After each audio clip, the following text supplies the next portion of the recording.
I'm very glad that today, here in Baku, we organize such an important, remarkable international event with the participation of the representatives of more than 60 countries, acting and former presidents, prime ministers, politicians, statesmen, public figures.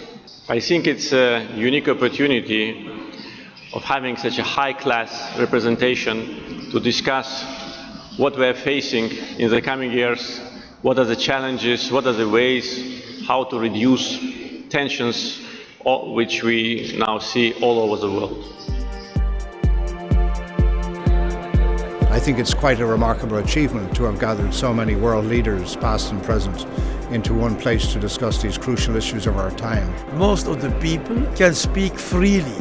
A lot of them are not members of their party anymore. Their experience is quite recent, so they can still speak with knowledge. In this global crisis, in this devastation of wars, of hate, of conflicts, we want to have a critical view of the world, diagnosis of what is wrong with it.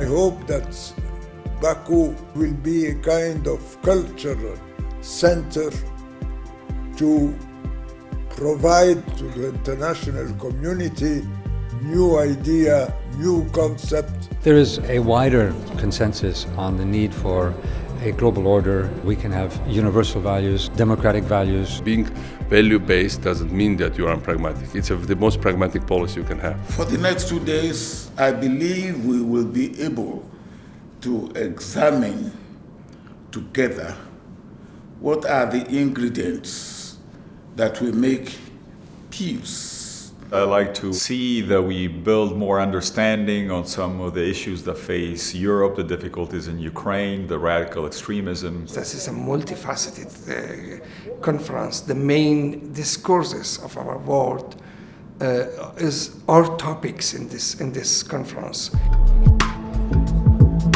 In fact, we have so much which unites us, be it climate change or be it the financial crisis. The biggest challenge of our time, I think, is to recreate trust in multilateral institutions, because these institutions today are failing. They're failing in Europe. The OSCE is struggling to be relevant, and the European Union itself is failing to cultivate its neighborhood. In fact, trust is a key word. Trust is a pillar for everything. We have a collapse of this mutual trust, mutual understanding. Only what we can offer, especially this group who were here in Baku, is dialogue, dialogue, dialogue. And the next question. Скажите, пожалуйста, какие соглашения были? Trust is so important.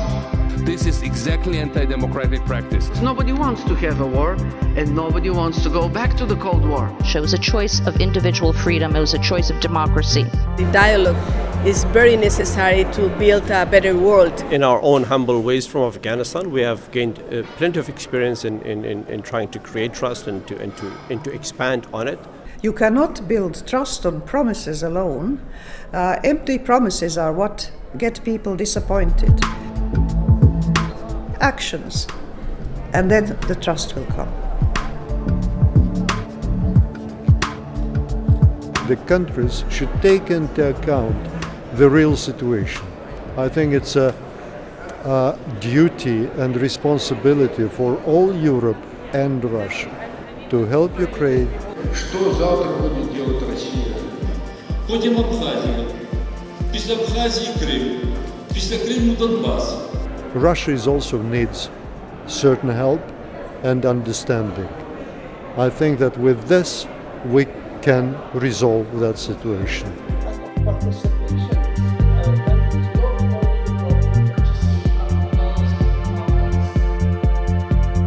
Well, really, I'm specialist of the conferences. I've been in many, and this one is one of most interesting. I'm impressed by what the Nizami Ganjavi is accomplishing. It's a young institution, but very promising. First of all, it's a very open and frank forum. Well, I thought we had some very lively debates that were anything but routine. Here, they can talk as human beings, as exceptional people and give us the benefit of their wisdom.